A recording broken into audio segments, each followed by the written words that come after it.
देखिए, आप जो खाते हैं ना, उसके आधार पर आपके विचार बनते हैं, और आप जो विचार करते हैं ना, उस पर ही आपका बिहेवियर का निर्माण होता है। तो सबसे पहले मैं आपको ये बताना चाहता हूँ, आज के इस चकाचौंध में, आज की 21वीं शताब्दी के इस चकाचौंध में आप देखेंगे तो आज फास्ट फूड का ज़माना आ गया है।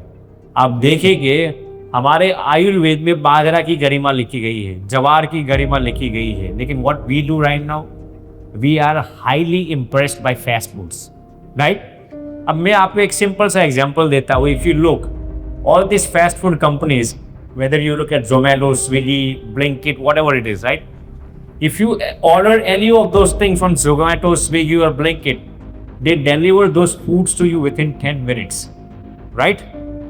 अब आप एक विचार कीजिए कि वो आपको, आप अभी ऑर्डर करते हो किसी फूड को, they deliver to you within 10 minutes. 8 minute तो सिर्फ डिलीवरी में ही लगते। बाय व्हीकल वो आएंगे, जो बंदा आपको डिलीवरी देने के लिए आएगा, 8 मिनट तो सिर्फ डिलीवरी में लगता है। अब आप एक विचार कीजिए कि 2 मिनट में उसने फूड कैसे प्रिपेयर कर दिया। आपने जो पिज़्ज़ा ऑर्डर किया, जो बर्गर ऑर्डर किया, जो नूडल्स ऑर्डर किए, वो 2 मिनट में उन्होंने आपको तैयार करके दे दिया, और 8 मिनट में डिलीवरी में, 10 मिनट में आपके दरवाजे पर वो बंदा दस्तक देता है। तो इसको आप फूड कह सकते हैं? जाने कब की ग्रेवी पड़ी हुई है, कब का सॉस है, कब का केचप पड़ा हुआ है, कब का फ्लोर है, वो आपको तुरंत 2 मिनट में प्रिपेयर करके दे देते हैं। तो सबसे पहले मैं आपको ये बताना चाहता हूँ कि आज का जो फास्ट फूड है ना, जितने भी रेस्टोरेंट्स में ये जो फास्ट फूड मिलते हैं ना, आपको खाने से परहेज रखना पड़ेगा। क्योंकि one research conducted in India में सबसे ज़्यादा कैंसर अब हो रहे हैं। इसका कारण क्या है जानते हो? Fast foods and packed foods. क्या है? आप जो होटल्स में जो खाते हो ना फास्ट फूड, मैकडोनल्ड्स हो, बर्गर किंग हो, KFC हो, जो कुछ भी आप उठा लीजिए, that is the biggest reason for cancer in India. क्या है? Fast food. इसलिए मैं आपको ये कहना चाहता हूँ, सबसे पहले फास्ट फूड के अवॉइड कीजिए। मैं आपको एक रियल एग्जांपल आपके साथ साझा करता हूँ। I know one this guy in Mumbai, he owns at least 50 restaurants. उनके खुद के 50 रेस्टोरेंट्स है मनोज भाई। तो वो हमें उनके रेस्टोरेंट्स पर ले गए, सभी वेजिटेरियन रेस्टोरेंट्स से। तो उन्होंने हमारे आगे कई प्रकार की प्रशंसा की, स्वामी जी यहाँ पर ये बनता है, यहाँ पर ये बनता है, यहाँ पर ये बनता है। मैंने कहा अच्छी चीज़ है। बहुत ही तारीफ करते थे, यहाँ पर ये हमारा ये डिलीशियस है, ये हलवा डिलीशियस है, ये मूंग दाल डिलीशियस बनती है। उन्होंने हमें 1 घंटे तक अपना रेस्टोरेंट का ओरिएंटेशन दिया। He introduced me with his entire restaurant for almost an hour, and then after an hour I asked him one question. आप मुझे एक प्रश्न का उत्तर दे सकते हैं? आपने अपने रेस्टोरेंट की इतनी तारीफ की, तो आप अपने रेस्टोरेंट में आपने जब पिछली बार लंच लिया हो या डिनर लिया हो, वो कितने समय पहले आपने लिया? उन्होंने मुझे बताया कि स्वामी जी, मैंने मेरे रेस्टोरेंट में खाया कम से कम 3 साल हो गए। कितने साल हो गए? 3 साल हो गए। मैंने उनको पूछा, तो आपने अपने रेस्टोरेंट की इतनी तारीफ मेरे आगे की, और आपने अपने ही रेस्टोरेंट में खाए 3 साल हो गए, तो इसका कोई कारण है? तो फिर उन्होंने मुझे बताया, वो आप गौर से सुनना, कि स्वामी जी, हमारे रेस्टोरेंट में जो बनता है वो खाने लायक बनता ही नहीं। ये उनके खुद के मुंह से वो बता रहे थे, और उनके खुद के ही ओन्स एटलीस्ट 50 रेस्टोरेंट्स। ओके, मैं आपको नाम बताऊंगा तो आप नाम भी सुनकर अचंभित होंगे। अक्सर लोग उस नाम को भी पहचानते होंगे, बहुत बड़ी फ्रेंचाइजी है उनकी। तो उन्होंने खुद के रेस्टोरेंट में खाए कितने साल हो गए? 3 साल। मैंने उनको पूछा, फिर आपके परिवार के लोग, आपके बेटे, तो उनका बेटा 18-20 साल का था। मैंने कहा आपका बेटा तो छोटी उम्र का है, उसने भी खाया, वो तो हर दिन खाता होगा या हफ्ते में 2-3 बार खाता होगा। उन्होंने कहा स्वामी, मेरे बेटे ने खाया, उसको तो 5 साल हो गए। कितने? 5 साल हो गए। तो फिर मैंने उनको ये प्रश्न पूछा, आप क्यों अपने ही रेस्टोरेंट में नहीं खाते? वो कहते हैं, स्वामी जी, मैं दावे के साथ कह सकता हूँ, यदि हमारे रेस्टोरेंट में कोई 6 महीने लगातार खाएंगे ना, उसको कैंसर डिटेक्ट हो जाएगा। वो खुद अपनी जुबानी से ये बात बता रहा था, क्योंकि वो उसमें इतने प्रिजर्वेटिव डालते थे, इतने केमिकल्स डालते थे, इतने फूड कलर्स डालते थे, इतना पाम ऑयल पे वो बना रहे थे अक्सर फास्ट फूड में होता क्या है, शुगर होता है, सॉल्ट होता है, पाल्म ऑयल होता है, इतना ही होता है ना, और अक्सर प्रिजर्वेटिव्स होते हैं। फिर मैंने उनको ये प्रश्न पूछा, तो आप जो खाते नहीं वो आप अपने कस्टमर्स को क्यों खिलाते हैं? क्या आप जो कुछ भी खाने लायक अपने लिए नहीं समझते वो आप दूसरों को क्यों खिलाते हो? तो फिर उन्होंने मुझे जो जवाब दिया वो भी गौरतलब है। उन्होंने मुझे ये कहा कि स्वामी जी, यदि हम हेल्थ पर ध्यान देकर टेस्ट कम करते हैं ना, तो कस्टमर्स की तुरंत शिकायत आती है कि हम यहाँ पर टेस्ट लेने के लिए आए, वरना हमारे घर पे तो हमारी बीवी बनाती है, हमारे परिवार के लोग बनाते ही ना, हम ये रेस्टोरेंट पे खाने क्यों आते हैं? टेस्ट के लिए तो आते हैं। तो मेरा कहने का तात्पर्य क्या है कि यदि आप फास्ट फूड्स को अपने जीवन में अवॉइड नहीं करेंगे ना, आप बहुत ही छोटी उम्र में डायबिटीज, मोटापे, ब्लड प्रेशर और हाइपरटेंशन के शिकार हो जाएंगे।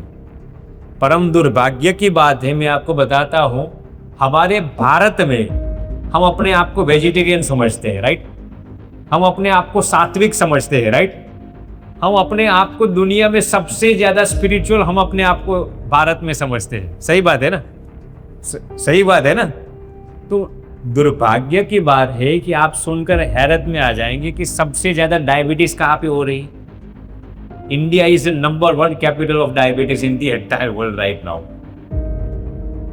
India is number 2 in cancer in this entire world. You guys know that? India is number 3 obesity, जो मोटापा है ना, पूरे विश्व में इंडिया आज तीसरे नंबर पर है। और रिसर्च का ये मानना है कि आने वाले 1 साल में India will be number 1 in the obesity in the entire world. तो डायबिटीज में तो हमने गोल्ड मेडल ले लिया है, ओबेसिटी में भी ले लेंगे हम, ब्लड प्रेशर में भी ले लेंगे। अब मेरा आपको ये सवाल है, मेरी बात एक एक गौर से सुनना। You guys can understand what I'm trying to say, right? समझ में आती है ना मेरी बात? नींद नहीं आती ना? तो कोई बात नहीं। तो हम अपने आप को सबसे ज्यादा स्पिरिचुअल मानते हैं, सबसे ज्यादा वेजिटेरियन भी हम रहे, सबसे ज्यादा सात्विक भी हम अपने आप को मानते हैं। तो हमारे देश में सबसे ज्यादा बीमारियां क्यों होती है? कभी इस पर हमने गौर किया? जानते हो क्यों? क्योंकि आज पूरी दुनिया में सबसे ज्यादा फास्ट फूड अमेरिका में नहीं, भारत में खाया जाता है। पूरे दुनिया में सबसे ज्यादा स्ट्रीट फूड आज भारत में मिल रहा है। इसीलिए मैं कहना चाहता हूं, यदि आप इन सब बीमारियों से रोकना चाहते हैं तो सबसे पहले डाइट पर ध्यान देना पड़ेगा। परम खेद की बात है, मैं आपको बताता हूं, आज भारत में जो लोग फिजिकली एक्टिव होने चाहिए ना, जैसे कि पुलिस फोर्स है, राइट? अब उनको तो पूरे दिन फिजिकली ही एक्टिव रहना है, लेकिन आप देखेंगे अक्सर पुलिस लोगों को भी तौंद बाहर ही आएगी। सही बात है ना? और अमेरिका में आप देखना, हम तो अमेरिका में कई बार जाते हैं, जिनको अपने पास से मेंटल काम लेना है ना, ब्रेन का काम लेना है, उनकी भी तौंद आप कभी भी बाहर नहीं देखेंगे। इस दुनिया में जितने भी बड़े बड़े सीईओ है, बड़े बड़े कंपनीज के ओनर्स है, अमेजोन ले लो, फेसबुक ले लो, ट्विटर ले लो, टेस्ला के ओनर को ले लो, आपने किसी भी इंसान की तौंद बाहर आते हुए देखी? अमेरिका में मान लीजिए आप अमेरिका के प्रेसिडेंट थे बराक ओबामा, अमेरिका के राष्ट्रपति थे, फिर भी उनकी तौंद कभी बाहर नहीं आई। और आज आप भारत में देखिए, जितने भी लोग बड़े बड़े ओहदे पर होंगे, बड़े बड़े करोड़पति होंगे, लाखोंपति होंगे, अरबोंपति होंगे, सब क्या लेकर घूमते? शरीर के 5-5 बीमारियां लेकर घूमते। क्या तो डायबिटीज होगी, ब्लड प्रेशर होगा, हाइपरटेंशन होगा, 2 हार्ट अटैक आए होंगे। हमारे दिमाग में हो क्या गया है जानते हो? यदि आपको अमीर बनना है ना, तो आपको शरीर में बीमारियां खरीदनी पड़ेगी। सच बात बताता हूं, मेरी एक एक बात गौर से सुनना। हम क्या करते हैं? हम अपनी युवानी बेचकर बुढ़ापा खरीदते हैं। क्या करते हैं? हम अपनी युवानी बेचकर बुढ़ापा खरीदते हैं। हम पैसा कमाने के चक्कर में लाखों बीमारियां हमारे शरीर में खरीदते हैं। अभी मुंबई में हम एक भैया मिले थे, मनोज भाई, उनकी उम्र सिर्फ 35 साल की थी। कितनी? सेम एज एज मी, 35 ईयर्स ओल्ड। अब मैं उनको 5 सालों से पहचानता हूँ। 5 साल पहले उनके पास दौलत नहीं थी, जॉब करते थे, महीने की 20,000 की उनके पास जॉब थे। तो जब भी हम उनको मिलते थे तो वो कहते थे, Swami ji please pray to God कि मेरे पास कुछ दौलत आए, आप भगवान को प्रार्थना कीजिए। तो धीरे धीरे उसने मेहनत तो शुरू कर दी। अब आज उसकी उम्र 35 साल की हो गई है। कितनी?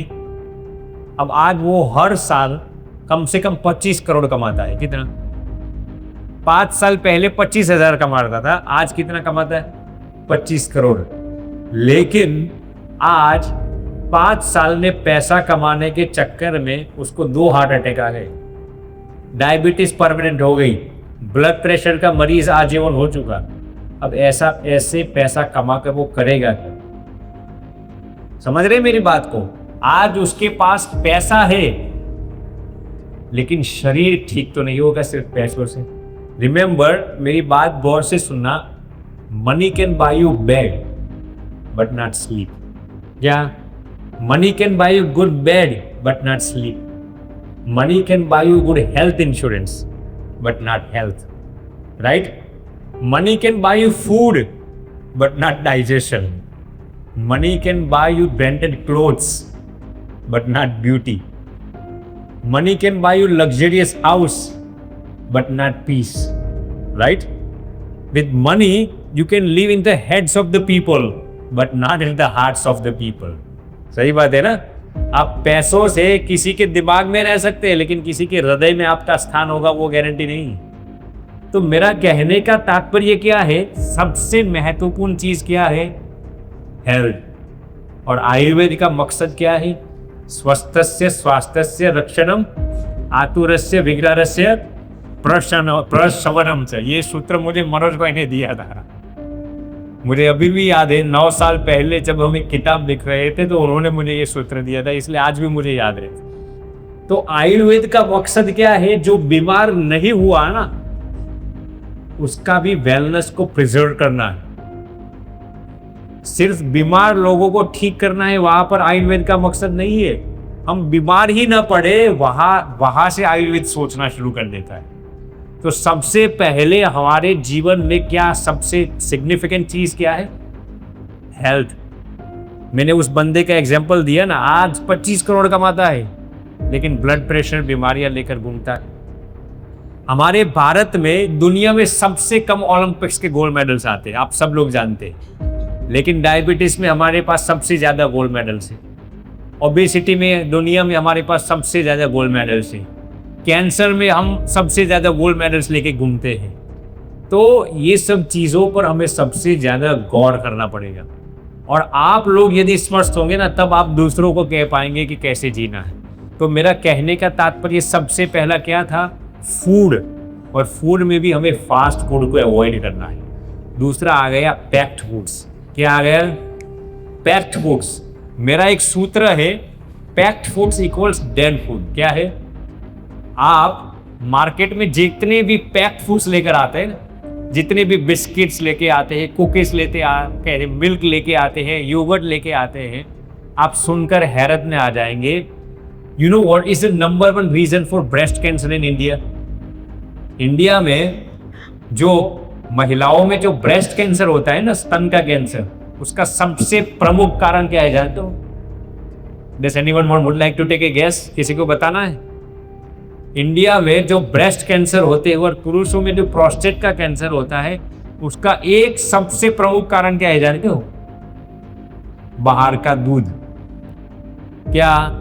जो पैक्ड दूध मिलता है ना आज मार्केट में, पैक्ड दही जो मिलता है ना, मैं किसी प्रोडक्ट या कंपनी का नाम नहीं देता, लेकिन वो सबसे ज्यादा कैंसर का कारण है। मैं गिर गाय के दूध की बात नहीं करता, लेकिन जो कमर्शियल डेयरी का जो दूध मिलता है ना आज, उसके अंदर इतना अडल्ट्रेशन किया जाता है, इतना मिलावट किया जाता है कि उसकी बदौलत आज सबसे ज्यादा कैंसर हो रहा है भारत में। तो फास्ट फूड और प्रोसेस्ड फूड्स, इसको हमें सबसे ज्यादा ध्यान रखना है। मैं आपको एक दूसरे रेस्टोरेंट में आप सबके साथ रियल एग्जाम्पल साझा करता हूँ। हम एक दूसरे रेस्टोरेंट में गए थे, उसको हम बदराम नहीं कहते मनोज भाई। तो उनके रेस्टोरेंट में वो भैया हमें ले गए। अब आप सुनकर हैरत में आ जाएंगे कि वहां पर जो रेस्टोरेंट में जो काम करता था ना वो भैया, वो हमें बता रहा था कि स्वामी जी यदि आपके कोई भक्त हो तो उनको कहना कि ऐसे रेस्टोरेंट में कभी ना खाए। मैंने पूछा क्यों? तो वो हमें अंदर ले गया और एक बंदा वहां पर था रेस्टोरेंट में, उसको हमने लिटरली वो जो दाल पका रहा था उसके अंदर थूकते हुए देखा। क्या थूकते हुए देखा हमने। इतना ही नहीं, वो जो समोसा वो बना रहे थे ना, ऑयल्स के अंदर जो फ्राई कर रहे थे ना समोसा, तो अब वो तेल का जो पैकेट था, जो ऑयल का पैकेट था, उसको वो ओपन कैसे करते थे जानते हो? नाइफ से नहीं, वो जो उबलता हुआ जो तेल था ना, the oil that they used to fry, वो प्लास्टिक की जो थैली थी ना उसके अंदर डाल देते थे। मैंने लिटरली अपनी आंखों से देखा। अब आप विचार कीजिए, प्लास्टिक को उबालते हुए ऑयल के अंदर डालते हैं, तो और वही ऑयल में से पकाए हुए समोसा आप खाते हो, आप भजिया खाते हो, आप नमकीन खाते हो, तो वो आपको कैंसर नहीं करेगा तो क्या करेगा? और आप बाहर से कहते हो हाँ कितना स्वादिष्ट है।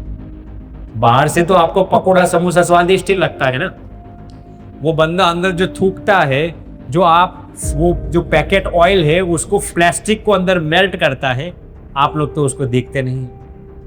सही बात है ना। रोटी के आटे को कैसे गूंथते हैं कभी कभार आप जानते हैं? रेस्टोरेंट्स अपने पैरों से रौंदते हैं। कैसे? अपने पैरों से रौंदते हैं, क्योंकि उनके पास समय नहीं है कभी कभार हाथों से उस रोटी के आटे को गूंथने के लिए।